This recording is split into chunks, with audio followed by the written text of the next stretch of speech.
Hello, everybody, and welcome to the Ink Archive. I will be your host today, Tyler. Unfortunately, Briar, my usual co-host, is not with us this week. He had to go on a trip for something, so hopefully he'll be back in the near future. But in the meantime, I have some new hosts with me today that'll help me introduce the show. So if you guys would like to introduce yourselves with your TCG experience, whatever your favorite ink color might be in this game, and where you fall on the competitive casual scale. Hi everyone, my name is Brandon. I've been playing TCGs for a little while. I played Star Wars Destiny back in the day. I've also played some Hearthstone, and I've been playing Lorcana since the game came out. I definitely lean more on the competitive side, and that is shown by my love for my favorite color pairing of Ruby Amethyst. And I'll pass it on. Hi, I'm Matt. If you've been to any of the DLCs, you've probably seen me over there in a blue shirt. I've been to all of them in the Continental. I usually pair Amethyst with something because I just love drawing cards and doing a whole lot of nothing. I've been playing card games since I was like 8 or 9 or something really, really tiny. I can't remember when I wasn't shuffling a deck. Sounds good. So for today's show, we wanted to just look over the new set, Brandon Jafar. It's super exciting to see all these new cards, and we just wanted to talk about some of the cards we were excited to see, maybe some of the more mechanically unique cards, or just some of the interesting ones. We are going to do them in kind of a block style, so we'll talk about them in terms of relevance to each other, basically, and what archetypes they might fit into. So, for example, our first one, I'm going to be talking about the Lady and the Tramp cards, our Amber Lady cards and our Amber and Emerald Lady and Tramp cards. So the first one I have for us is the 3-cost Inkable Lady. She has a 2/2 that plays a 2-cost or less for free. She quests for 2. This card is one of the best cards in this set. Absolutely love her. She's probably going to be a slam dunk in basically all of your Amber decks, save for like maybe a few mid-range decks. But even then, I still really like this card a lot. Yeah, I have to agree. I think this card is so strong as is, but even if she only quested for 1 and had no stats for all I care, she's doing great. Yeah, I mean, she just plays. 2-cost is one of those cards in the sets right now that are like some of our most powerful costed cards, with the Ursula Deceiver, and Sneeze, all these like extremely powerful cards. And the fact that you get to play a free one alongside a thing that also quests for 2, she's just a slam dunk. The other card I want to talk about is another lady. It's the Emerald 1-drop. She's inkable. She's a 0/3. And whenever you play a character, she gets 1 strength. And whenever she has 3 strength, she actually quests for 2. Or for 3, actually. She's a good card for the Trended Hawks deck. I don't know how many other decks are going to be playing this outside of her, but she's extremely powerful for that deck. She's a good shift target for the 5-cost lady from last set. And overall, just you have ways to get strength on this character. She also plays very nice with the previous lady we mentioned. Yeah, I mean, coming down for free with her. She even plays nice with the with this new lady and the old tramp that gives a bunch of things for power for how many power creatures you have out or characters you have out to power this. So it all just like melds together very nicely. And then the last card in this block will be the 6-cost Inkable Tramp. He has Shift 4, and then during an opponent's turn, whenever your character is banished, you actually draw a card. He does quest for 2, and he's a bit big at a 2/8, which is extremely nice for this kind of fragile deck that plays a bunch of 1/2s and 2/2s, and just being able to draw cards, which this deck can have an issue with, is super exciting. I could actually see this in basically any Amber Emerald card going forward right now. Yeah, and it's worth noting that he triggers off of himself. Yes. So anytime like a Be Prepared would be play, he has the same kind of text box that Lyle has, where he would trigger for himself, and then, well, I guess Lyle triggers for not himself, but it will trigger for a Be Prepared or something of that nature, which is super, super good. So on to our next block. Next up is the Racer Camp. That's including the King Candy, the Little Ralph, the Big Ralph, and my boy Gloyd. The most important one, I think, is King Candy. He's the 3-cost 3/2. He quests for 1, but the part that, like, all of this doesn't matter. The part that actually matters is when this character is banished, you get to pick up another Racer. So if you have another King Candy in your yard, you'll get to pick him up. If your Big Ralph went away, You can pick up your Big Ralph. He's just he's the card and the glue that's going to hold this whole deck together, where you're just sending racers to crash into things and get more value. I really like him because he's reminiscent of the Hades from set 1. He has the same stat line, and that stat line was really, really nice for that Hades too. So even though he doesn't pick up everything like the Hades does, I don't think you care. I mean, you're just getting all your racers back. You're playing in a very tight archetype anyway. And he has the benefit of being inkable versus uninkable like the Hades. Yeah, I think he's also one less. Wasn't Hades 4? Yeah, Hades was 4. Yeah, this card's just So like it just is strict upgrade for this specific archetype. yeah, it's way better in every way. The Ralph, the Floodborn one, is a 7-drop. And the part that really matters here is when you play him and when he quests. You get to pick up a racer with cost 6 or less from your discard and gain a lore. So it says he quests for 1. A lot of the times he's questing for 2. He's a 7/5. He's huge. He's going to trade back with everything that goes after him. Honestly, I'm probably never swinging with him. He is just picking up racers to let the racers go in and do their thing again and again and again. This deck's going to be really, really good at just, once you get that first racer and start looping, they're never going away. This deck is going to be sticky, sticky, sticky. How relevant do you think the Shift 5 is? Pretty relevant. This deck's going to be really bad at genuinely getting like real cards to draw. And 5 is that kind of line where you're going to go empty-handed if you just play a card and ink a card. So you can probably get him in at 5. And the other really important card here is the 3-drop Ralph, who's 4/2, and he hands out 4 power. This guy's Crab. Big. And I think everyone's played Crab and just realized how disgusting that guy is. The Merlin crab. Yeah, the Merlin crabs. Yeah, sorry. This Ralph is just the same thing, but it's arguably better. It's also just a nice shift target for that one we just mentioned. Yeah. Like the fact that it has a relevant shift target in this set, because we didn't really have a good Wreck-It Ralph before this. We had a couple playable ones, but this one is just by and far one that you also just don't mind getting back when it eventually gets banished to either your Floodborn gets banished for some reason, he was underneath of it, or anything else. This whole package just got a lot of, pardon the pun, gas. Yeah, you can edit that out. You don't cut that out. Don't cut that out. So the next card we're going to talk about is actually different than the other ones. This one doesn't have an archetype that it currently fits into, or at least not one that's seen wide amount of play. This is the Amber Sapphire Ludwig von Drake. He's an uninkable 2-cost, and he has the ability, when you play this character, chosen opponent reveals their hand and discards a non-character card of your choice. Also, when this character is banished, you may put this card into your inkwell face down and exerted. This card is amazing. This card actually makes me want to play this color pairing more and wants me to try to find how to fit this into something. It's utility. It can remove threats. It can also ramp you. It does a lot for a spot in this deck that kind of has a bit of a hole. The 2 spot in Amber Sapphire is a bit of an awkward one. You have some low aggressive threats on the 1's cost side, and then once you start getting to 3 and 4, you start playing your interesting cards that make you want to play this color pairing. But this one, the 2-drop spot it doesn't really work towards any end game state you're trying to get to. So I think this card is super interesting. It's basically Bare Necessities plus the Grand Hollow from, I want to say, set 1. And this putting 2 cards on 1 is always extremely powerful. So the only thing this card is locked behind is the color pairing it's in. I do want to mention, though, that I know last set, and I think people started to experiment with this set a little bit so far, there was a Sapphire Amber deck running around with like the Baymax, the Alice, and the Alice and the Scrooge and all that kind of stuff. And I think there's something there. It just always lacked some kind of interaction. And he's perfect because you just take the removal out of their hand that would deal with your threat.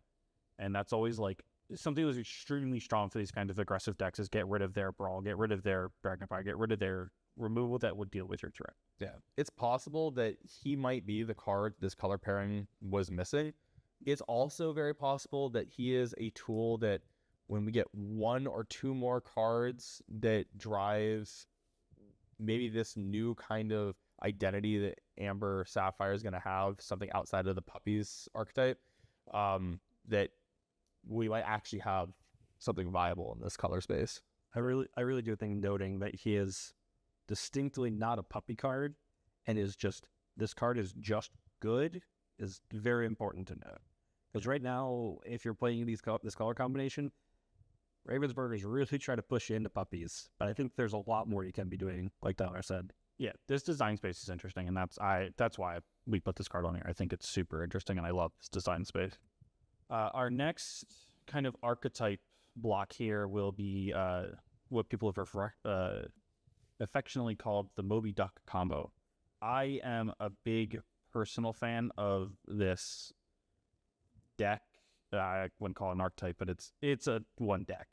To start, we'll have the 8-cost Inkable Monstro.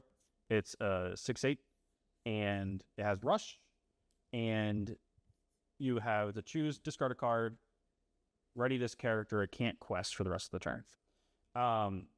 This card is just good. He's huge. He's a 6/8. You can't ever get rid of him. Like, there's like no decks that can get rid of this guy. Blurple really likes this card as they're going to their top end at 7 and 8 anyway. And then he also just does the combo thing where you can just play this with the Donald Duck and a couple of We Know the Ways and just win the game on the spot. It's a little fragile in that you need this to stick for a turn. But outside of that, the deck can be quite resilient playing the right packages. So I think I like this card a lot. He's very, very good. There's definitely multiple decks that can play this card. So I'm very excited to play this card in the Sapphire Amethyst decks. It's gonna be a monster in that one, or a monstro, if you will. I think he handles a good bit of what that deck wants to do once you get to the top end. One of the biggest problems that Sapphire and Amethyst has had holding it back, finally starting to break out of the mold though, last set, was what do you do once you get to your late game? In the early sets, I tried playing the color pairing, and you could ramp, and you had draw, and you could draw a bunch of cards in ramp, and then what? You didn't have any, other than Elsa, you didn't really have anything. Then last set, you started to be able to just have a bit more pressure and outspeed your opponent once you've controlled them for a little bit, or you could curve under some other decks. This gives you that piece that allows you to, what we refer to as turning the corner, to get back into a game. The rush is very relevant for that, and it's a deck I think that draws a bunch of cards and at some point has a density of cards in their hand that don't actually matter Because you'll and to play them because play cards. like after your third Finders Keepers, you just have so many cards in your hand. You're like, what do I do with all these cards in my hand? And this card's perfect. He wants to eat all your cards so that he can challenge the board. And Blurple has a problem with cards going wide. And this just says, hey, you want to deal with a wide board? Use me. I'll eat your cards for it, but you don't really care about the rest of these cards in your hand anyway. They're not doing anything. These Tifos, these sales that don't matter on turn 8. I'll take them and turn them into... They turn into Mauis. Yeah. Reality. He says discard a card, play another Maui. Yeah. So I like him a lot outside of the combo, but inside the combo, he's very good too. speaking of the combo, I think you're going to walk us through pieces. So the next card I'll talk about is this, the Donald Duck, the one that really, besides the monster, really makes this work. He has an 8-cost Inkable, and then he costs 2 less to play for each card called the Nephew's Piggy Bank you haven't played. And then the big thing is when you play his character, your other characters draw a card for the turn. Notable, he's a 4/8, so he's huge. Again, something that's really hard for decks to deal with. Outside of that, I don't care what this card does. He makes my other card to draw cards, and that's great. You are basically just drawing your entire deck and putting it in your discard, and as you're doing that, you're going to find 2 We Know the Way, and you're just going to play the first one, get your Alan Adale out, play the second one, and loot these 2 We Know the Ways, and you just win the game on the spot. It's cool. I don't see this card going basically anywhere else, but I do really like this card. And you briefly mentioned it, but the item, the Nephew's Piggy Bank, this helps accelerate you. It can. I've seen builds that use this card, and I've seen some that don't. And I would be interested to try this one. I haven't gotten to. So this is a 2-cost item. It's uninkable.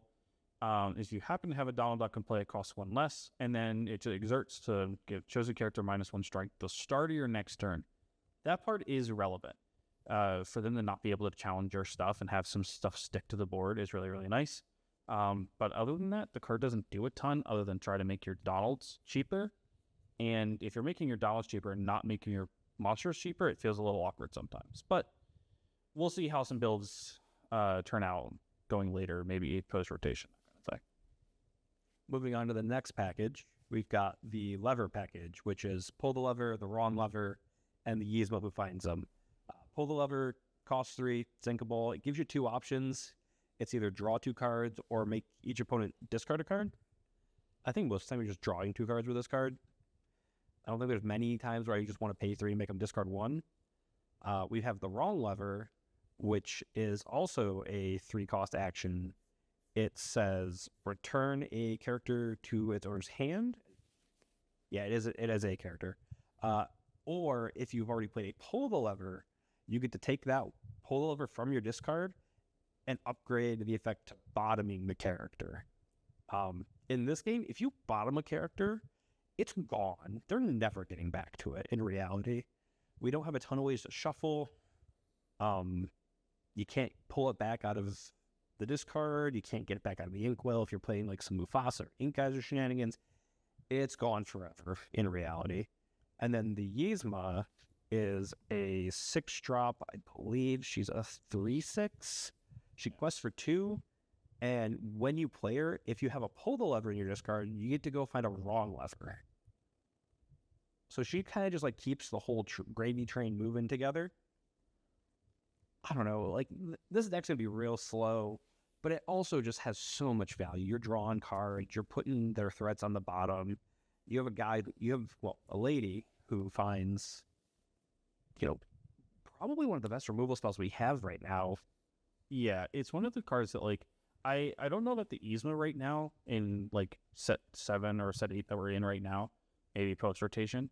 But I like the pull the lever and the wrong lever package in like an Emerald, Amethyst, just like control tempo style deck with Diablos. Because you could just pitch these pull the levers to Diablo and then they're there for wrong lever to use already on turn 3. Yeah. And you can tuck any of their threats that would challenge Diablo or anything, and you just keep them, you're playing kits with it, and you're just keeping them off of cards on the board, and it seems kind of decent.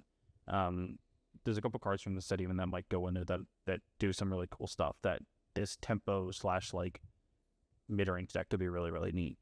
And I do think that depending on what color pairing you're playing against, the second option on pull the lever can be relevant. If they're sitting on 1 card in their hand, if you're playing a red deck, you're playing, Emerald, Amethyst, you're probably going a bit wider. You are exposed to be prepared often. True.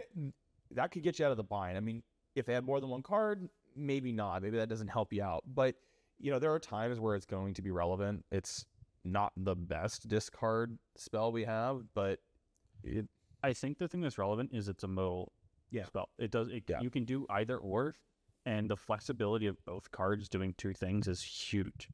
We don't see a ton of modal spells in this game or modal songs or actions in this game, and that's huge. I think like getting more of those would be awesome for the game.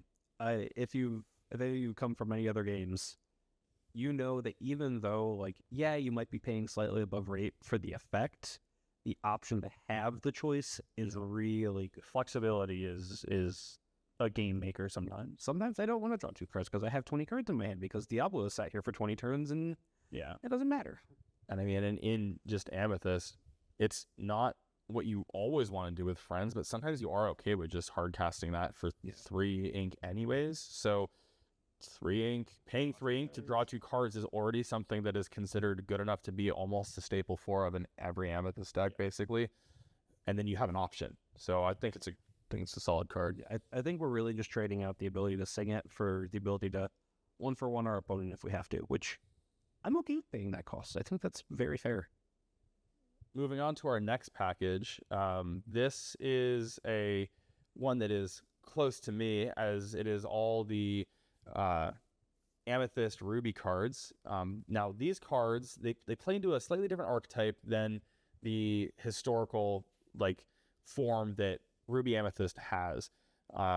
This package started last set with the 3-cost Mother Gothel that allows you to move a damage from from a character. It doesn't have to be one of yours, to any character when another of your characters challenges.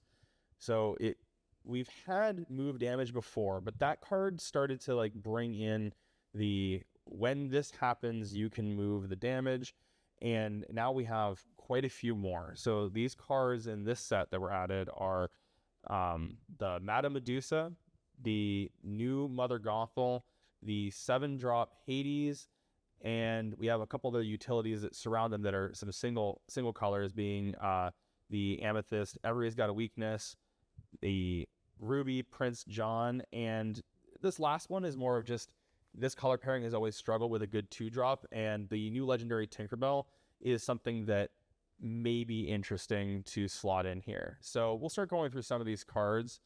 I think the first one to talk about is the Madame Medusa. This is a 3-cost inkable. She has the effect of, when you play this character, you may deal 2 damage to another chosen character of yours to return a chosen character with cost 2 or less to their player's hand. Now, this feeds right into what this deck wants to be doing. You want to deal damage to your own guys, so that way you can take that damage and start throwing it to the other side. This deck has been going around as the Flinger Dingers on Dreamborn and other socials.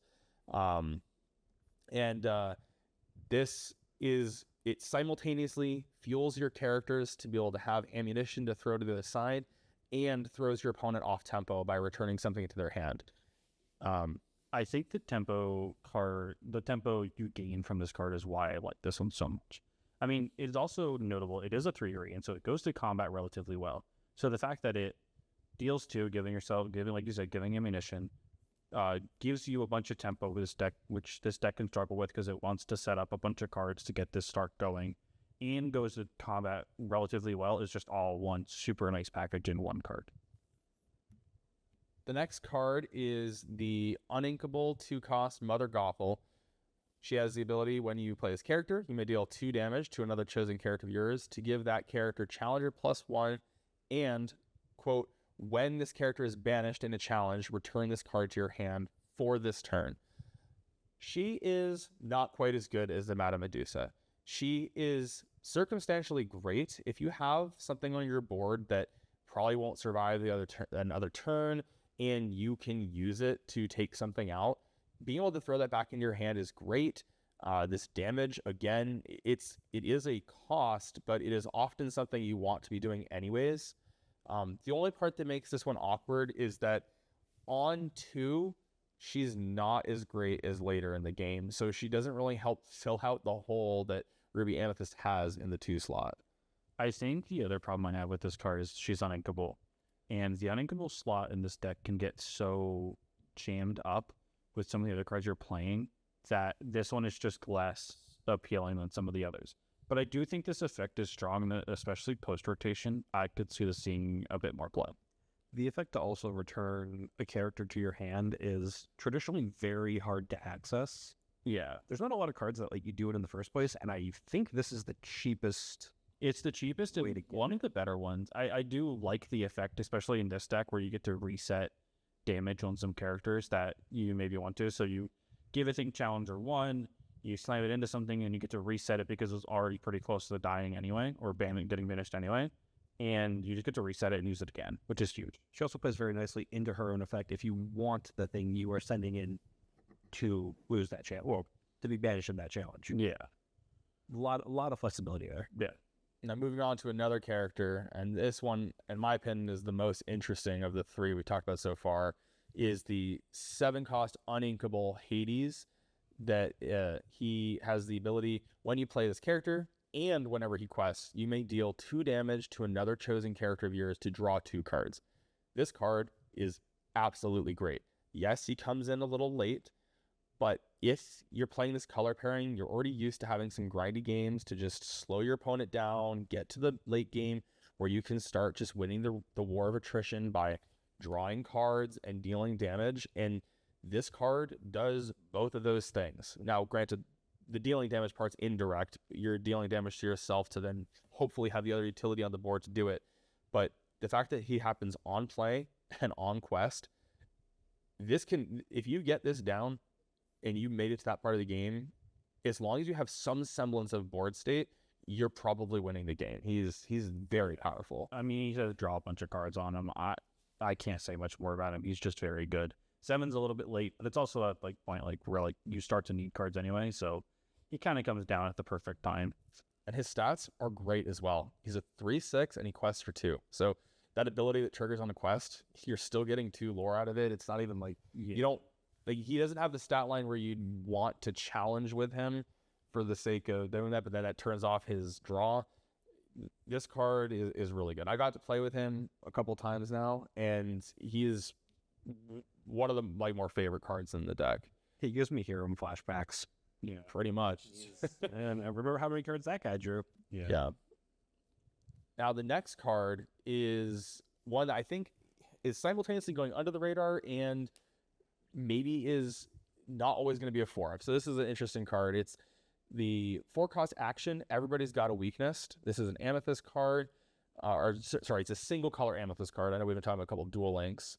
It has the ability, move 1 damage counter from each damaged character you have in play to chosen opposing character. Draw a card for each damage counter you move this way.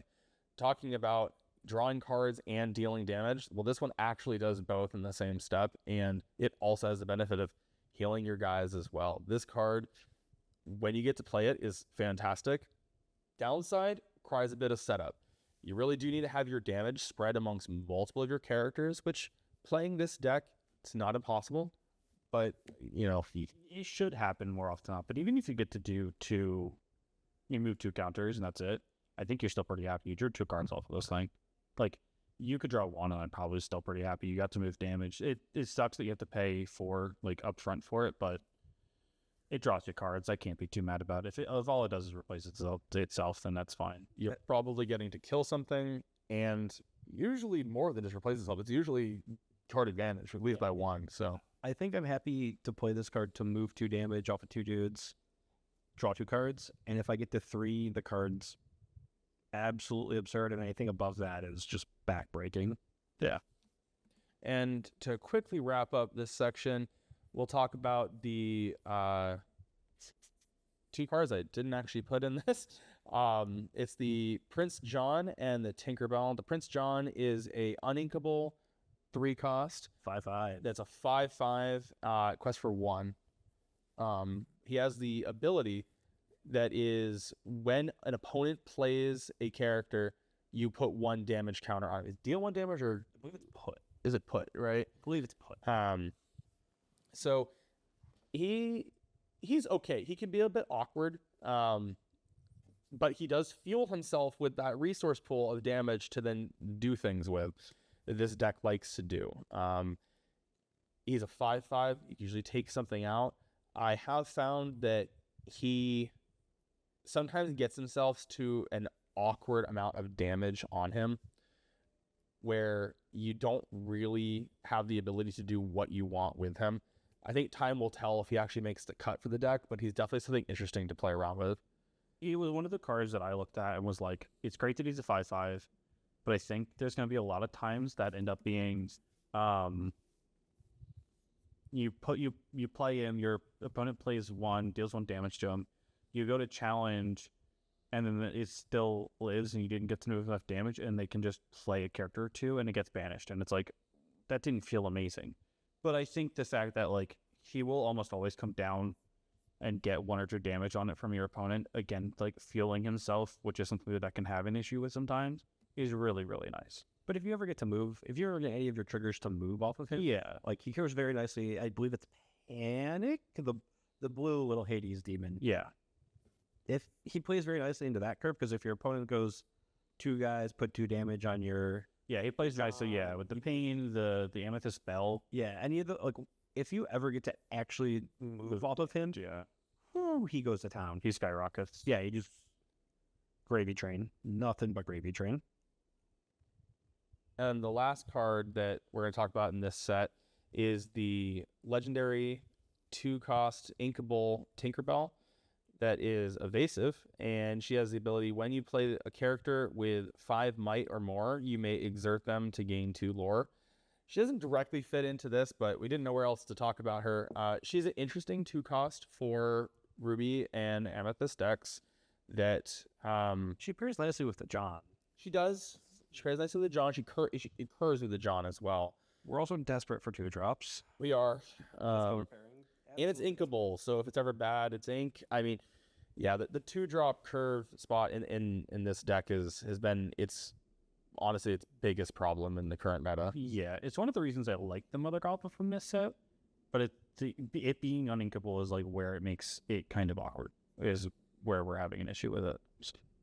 So our next group, we're just going to talk about a couple of the steal actions from this set.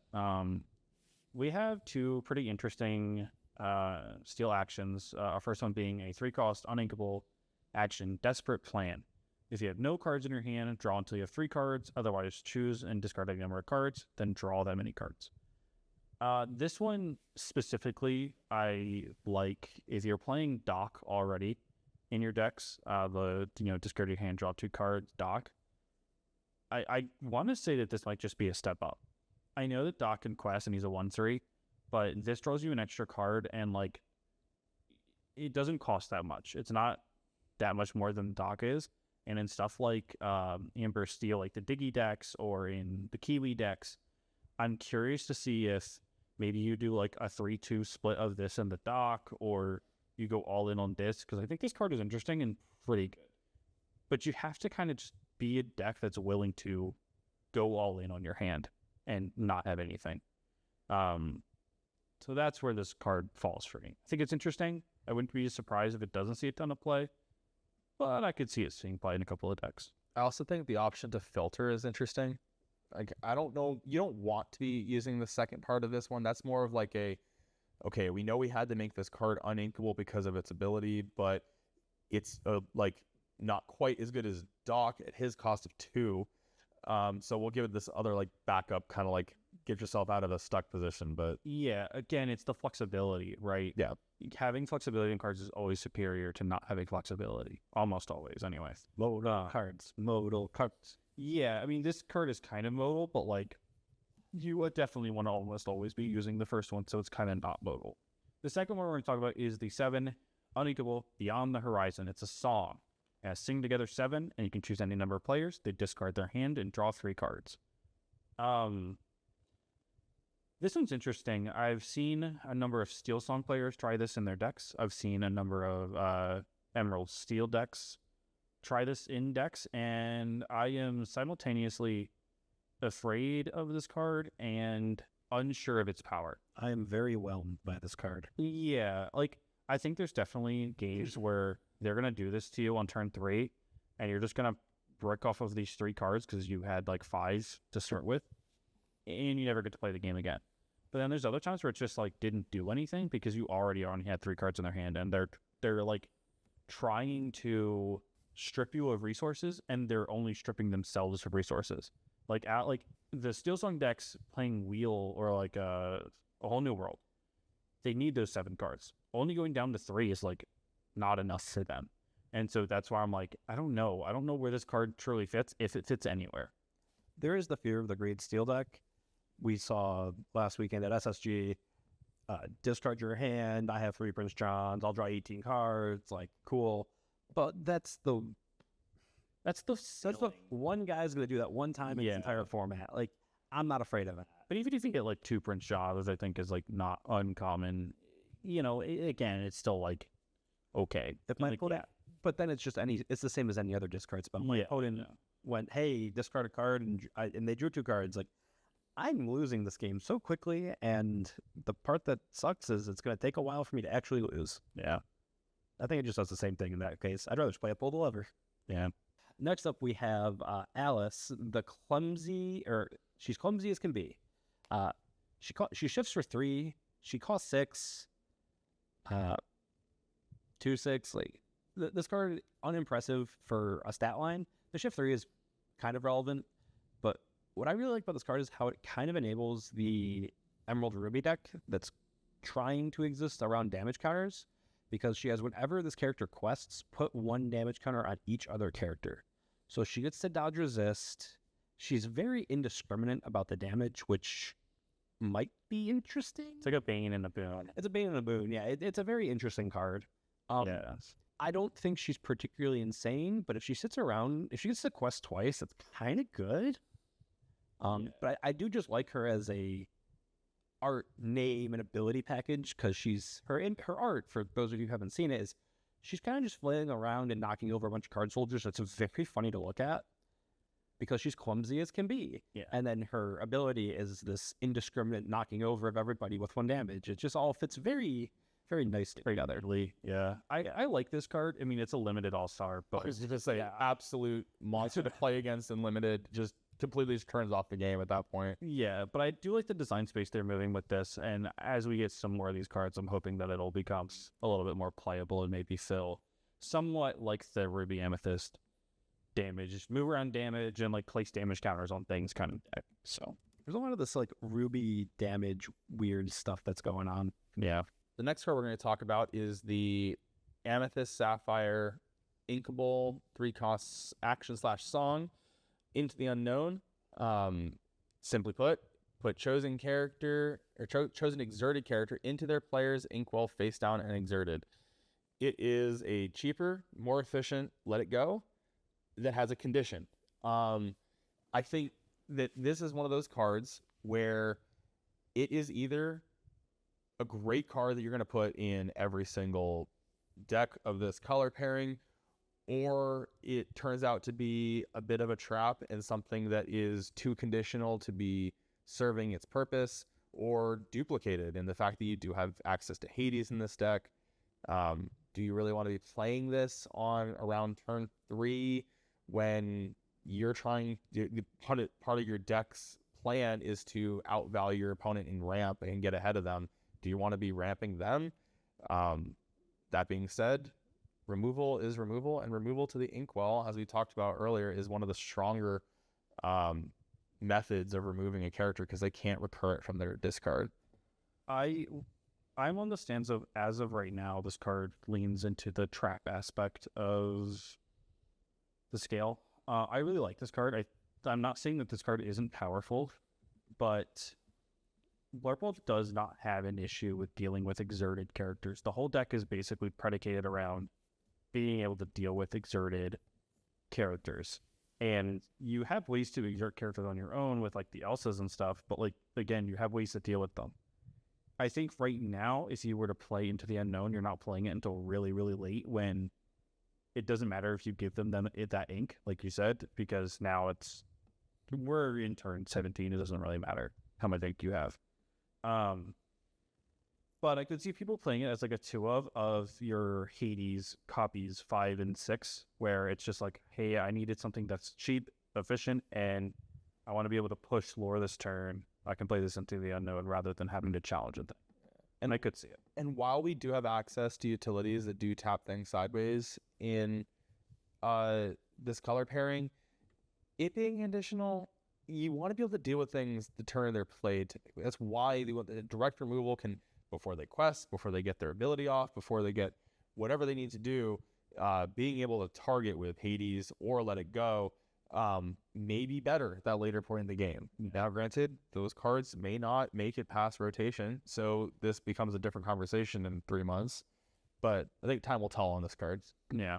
I think the card is really good post-rotation, because I've been playing around with the Elsas from the Blurple Elsa. That card's respectable. Yeah. Also, Q Frozen having the best looking enchantments again. Yeah. Our next card here will be the 4-cost Unequal Go-Go Tamago. She has Shift 4, she's evasive, and when you play this character, if you use Shift to player, you can put the chosen character in the player's inkwell face down and exert it. She does quest for 2, which is huge. I think this card is like low-key really, really good. She kind of really only... I want to say she kind of only really fits into the like Big Hero 6, and that's only because that's where Emerald and Sapphire seems to be going.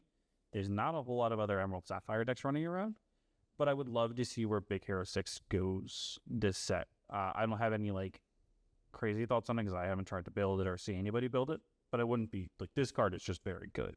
Yeah, I think there's a world where you have a very lean Floodborne package of Fred, Go-Go's, maybe like 1 or 2 heroes or Baymaxes, and you're just using Freds to find Go-Go's and Yeah. play Hades on repeat, essentially. Yeah. And I guess currently what we maybe have Diablo. Maybe. The deck has a lot of them. Yeah. But So the archetype's cool. I'm very excited to see where it goes. All right, next up we have the Red Steel Mulan and Mushu. Frankly, the Mushu's cool. He's a 6-drop. He's a 4/6, quest for 2. Shift him in for 4. He gives everything. He gives a character rush, reckless, and evasive on play, or when you play the character, not him. He's cool. He's neat. He's clunky. I don't really know how they get him out on when you want him, because your 3-drop slot is you have to play the 3-drop Mushu to then shift this guy in 4, because you're not overriding your other Mushu.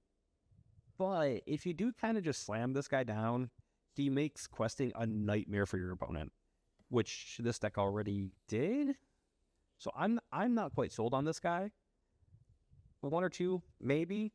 But the real, like, actual powerhouse here is the Mulan. She's a 4-drop, 3/3. She has Reckless. She gains evasive on your turn. And most importantly, and this is the only text that matters in the Red Steel deck, this character can challenge ready characters. If you have played a Li Shene, and you've thought, man, I wish this guy just had 1 more power, here's the answer. If you've played that deck and you've thought, I cannot deal with a genie to save my life if I don't have a bow, here is your answer. This is the card that I think lets this deck actually exist, because all the deck cares about is getting to fight. And when It needs a critical density of can challenge ready characters. You have it now. when you're playing against Matt in Sealed, when he has both the Mulan and that Mushu we just talked about, questing or doing just about anything on the field is very awkward. The answer is you're not allowed to. The answer is pick it up. Let's go next. But I do agree with the Mishu in that I think he's a little clunky, and I think you're playing him at like 2 because, I mean, he gives things reckless or rush, and rush and evasive is just powerful enough on its own that it's pretty good. But I think it's like 2. This Mulan though is insane. I love this Mulan. He's way better than the Mulan they gave us last set for Floodborns. She was uber clunky. Keep me in my hex spot. The next set of cards we're going to discuss are the Sapphire Legendaries, the Stitch, and the Ratigan. The reason we're going to talk about it as a pair is because they kind of do the same thing in different ways. So the Stitch is a 3-cost uninkable. When you play this character, each opponent puts the top card of their deck into their inkwell face down and exerted. At the end of your turn, if this card is in your discard, you may choose to discard a card with the ink symbol to play this character for free, and he enters play exerted. It is at the start of your turn. This He is at the start of your turn, so he's like Lilo. Oh yeah, at the start of yeah. It's fine. Yeah. It's just notable. Yes. We'll put it up. Yes, I get you. And the Ratigan is a 8-cost inkable with ward, absolute big body of 6/7 quest for 4.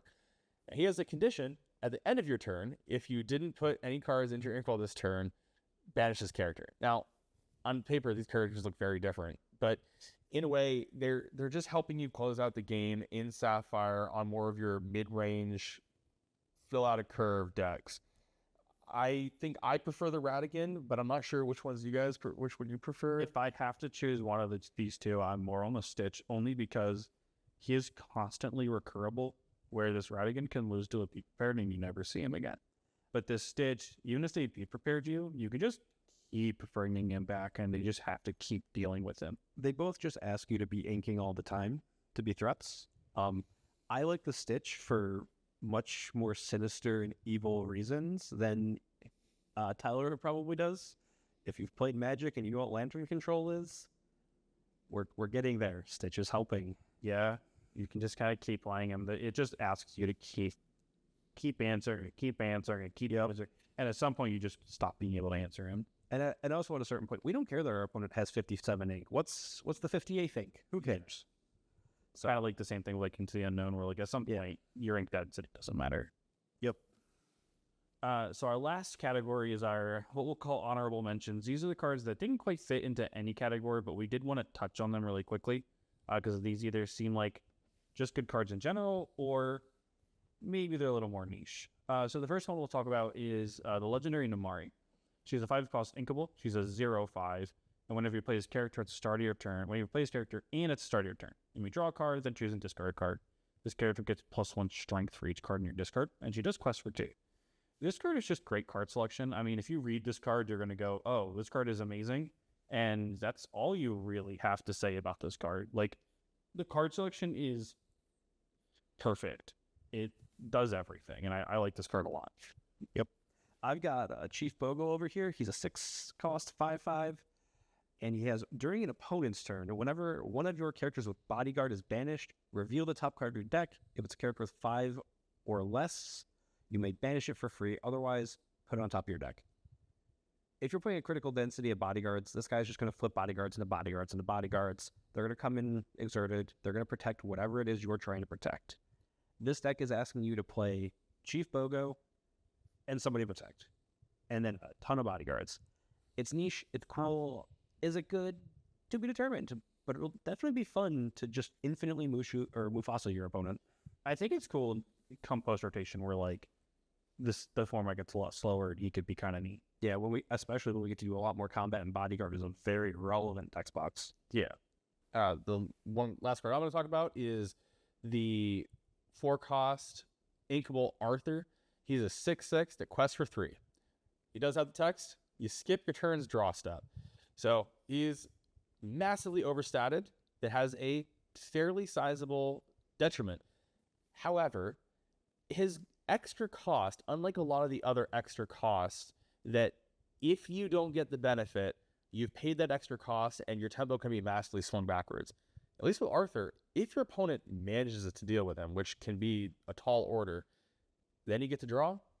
So, he only costs you if you're getting utility out of him. So I think he's really interesting. I do want to try out the Sapphire Steel deck. So yeah, I think he fits into like the Sapphire Steel like Kiwi decks that are more aggressive and low to the ground, and he's like curving out your top end. Maybe you're playing like Tragic Hero to help you get around his drawback, so he's not really have a drawback. And he's just, I like him a lot for those kinds of decks. I don't know if we'll see him in like the mid-range decks though. And then our final card for the set highlight here is Rhino. It's a 4-cost inkable 4/3 for Shift 2. And while this character has no damage, he gains Resist 2 and Quests for 2. This card is, I actually overlooked this card when he was revealed. I think everyone did. Yeah, this card is incredible. The fact that he has a relevant like shift target in this set, has a 1-cost, and this guy doesn't even trade with a Fox. Like, he dodges, let the Storm Rage on. He probably dodges Strike to the Raging Fire for most of the time. until late game, but you're playing him early, so that doesn't even matter. And I think you're okay playing this guy on 4. And I'm not even that mad about it. Like, if he's topping out my Amber Steel Diggy deck at 4, I'm perfectly okay. I've even seen Steel Song decks playing this because it's technically a Singer 2 on, or a Singer 4 on 2 that can sing Zeus if they really need to that early. And he does, you can't actually deal with him. He's a mirror breaker for that matchup. Yeah, like that's the big thing. How do they get rid of him? Their deck is just a million cards that say deal 2 damage, and he has Resist 2 and just goes, that's nice, I'm in my hamster ball. Yeah, this card is incredible. I'm really excited to actually try this guy out. It's like simultaneously annoying that he's locked to Amber Steel and also probably a good thing. So Probably for the best. yeah, that does conclude our set highlight for this. I want to thank Matt and Brandon for coming on the show in lieu of Briar being gone. If you guys think we missed any cards or anything, please feel free to leave comments and suggestions. I hope everybody enjoyed the video. Hit that like button, subscribe button, the little bell to get notifications when we put up a video. And thanks for coming. And this is the Ink Archive. Thank you.